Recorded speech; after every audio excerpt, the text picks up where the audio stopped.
Hello everyone, this is Quinn from Sequence Art, and I wanted to bring to you some tips and tricks for using watercolor in your Archer and Olive notebook.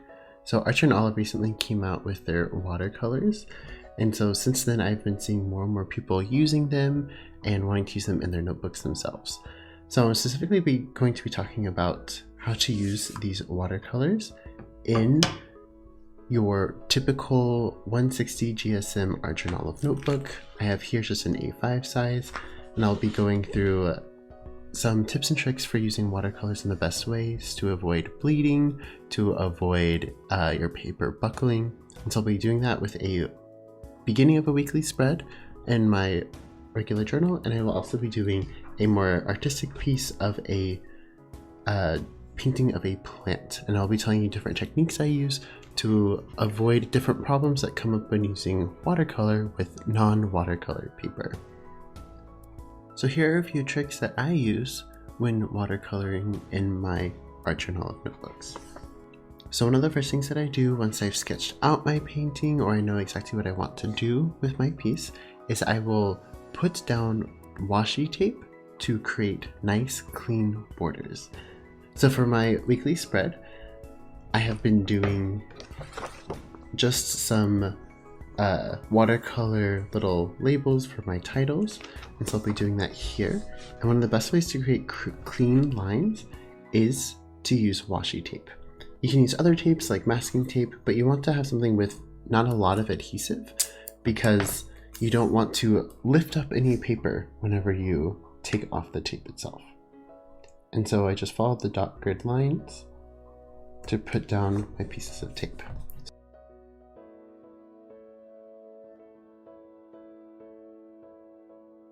So I use washi tape for most of my paintings. So whenever I'm just creating a title like this, or when I'm actually creating a full-size painting, you'll notice that it gives you a nice clean border to use. And it also avoids having any paint go on the edges of the paper, which you do want to avoid as it helps you to have a nice clean looking side.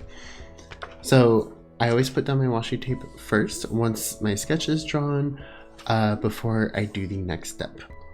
Okay, so once you have your washi tape on your paper, I do the next and what I believe is the most critical step in keeping your paper as flat as possible and to reduce the most amount of buckling, and it is to hold down the paper itself. I like to use binder clips because they're small and they're strong and they get the job done very well. So the idea is to hold down the paper so that while it dries, it will basically conform to the previous size of the other papers that it's being attached to. So you'll get a reduced amount of buckling on your paper, and so your paper should stay as straight as possible. So I like to pick a hefty amount of paper. Since this is a 192 page journal, I can't really go all the way to the edges sometimes. Like on this side I could, but because I've used a lot of my journals so far, I can't really collect all of the paper. So I like to get a hefty amount of pages, and then I clip along the edges that I am painting. So if I'm painting the whole page, I'll go against the top, the side, and the bottom.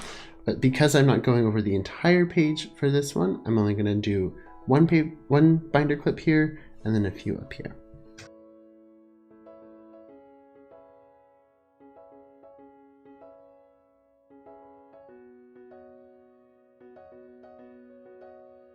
Okay, so I also have one more tip when you're putting your binder clips on, is to put them on the washi itself. So this will mean that the binder clip will not get into your painting.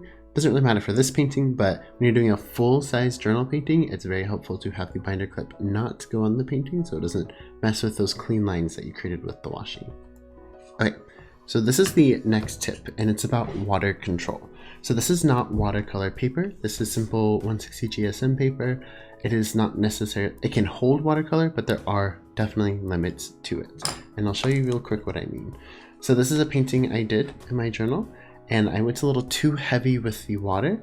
And so because of that, on other pages, there's definitely some bleeding going through. And so if you want to avoid anything like this, one of the best things you can do is try to limit the amount of water you use. So the reason why I wanted to do this heading is because it is a wash that I am doing, and washes are usually the dangerous part of doing watercolor in your journal. And so my tip to you is that whenever you are getting your water, to try to get rid of as much water as you can so you don't use too much. And then whenever you lay down waters for your washes, try to add just enough water to make the paper shiny, but not so much that you have any puddles. So that when you add your paint, and I'll show you what I do. So once again, I'll take my water and I'll get rid of a little bit of the water. When I get my paint, I try not to add too much water to here. And so I've already noticed that I'm using quite a lot of water. You can tell by how washy and light colored it is. So I don't go in for more water, I just go in for more paint to add more color. And if you notice that you have too much water, you can dry off your brush, and then if you go back in with a dry brush, you can actually lift some of the water back up. So if you notice you have some puddles, no worries, you still have time to correct those mistakes, and then you can go back in with more paint without having to worry about ruining it with too much water. The next tip I want to show you is called layering. And so for this, I'm actually going to be going to my other painting. So for this painting, there's a lot more technical aspects going on. I'm not just doing one color because I want to paint the plant with as many greens and a little bit of pink for this plant as possible. I want to make sure that I layer instead of just pouring on color or pouring on water. So for this painting, I'm actually going to begin with a quick wash over all the leaves and the stem and the roots with some very light colors. And so layering is all about starting with very light colors and adding more and more saturation as you go.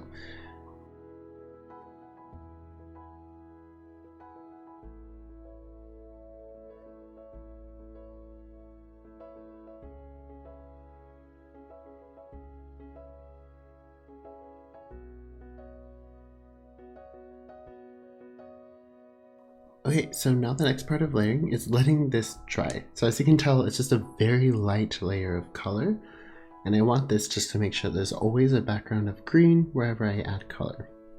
And then I will go back in once it is dry with a darker set of colors, and I will keep adding layers and layers and layers until we have a finished piece. And so if you want to see what a piece looks like with a layering technique, here's an iris that I did with the layering technique. As you can see, there are definitely some parts where there's a very light color versus a very dark color. And so it's all started with a very light green for the bottom, a very light purple for the top, and then I slowly went in with darker and darker colors as the layers would dry.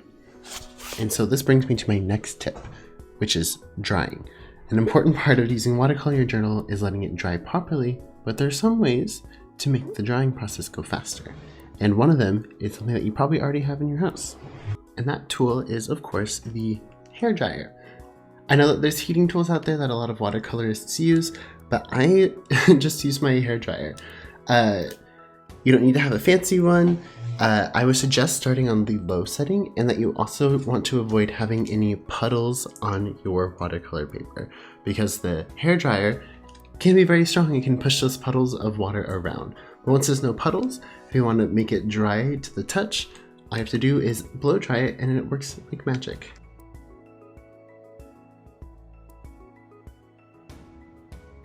And you are now all ready for that next layer of color. A few tips on using the blow dryer: make sure to not put it directly against the page. If you notice, I had it a few inches above, and that is just to prevent you actually pushing any water or moving any of the colors, which you kind of want to avoid. But once the layer is completely dry, you can add more color to it. And this technique, of course, works with the washes as well.